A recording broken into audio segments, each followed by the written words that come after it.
All right, y'all, so we're gonna go right into day 4 of Creation Week.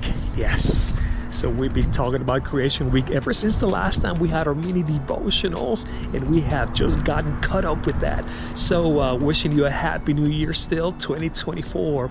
We're gonna go back to Genesis, starting on verse 15 of chapter 1, where it says, "Then God said, let there be lights." Yes, let there be lights in the firmament of the heavens, so they may give light on the earth, and let them be for signs and seasons, and for days and years, and let them be for lights in the firmament of the heavens, it says. And it was so.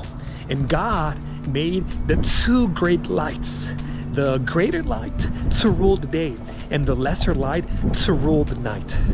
So at this point, I wanted to ask you, have you ever gone out on a very, very dark night where there's no lights? I guess you're out there in the state park, somewhere out in the country where you can see the sky and you can see so many stars. It's usually best done when you're out there in the country or in some state park far away from the city. When was the last time you did that? I don't know if you've had a chance to do that. One of the last times I did that in a place where I wasn't going out there for that specific reason. We were doing a hike with the Master Guide Club. We were doing a hike with all the kiddos and the youngins. And much to my surprise, this was midnight. When I looked up, I had never seen such a starry night.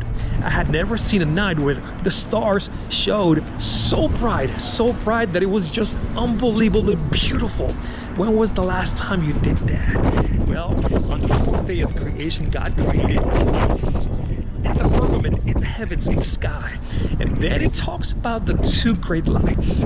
Yes, obviously we're talking about the sun and the moon. And then it says that He made the stars also. So what a beautiful idea that our God, the God of creation, put these things out there in such a majestic and beautiful way. Such fascinating details that are included in the creation account. Now, let me ask you something before we finish. Have you ever wondered, this is a challenge question that I want to leave you with.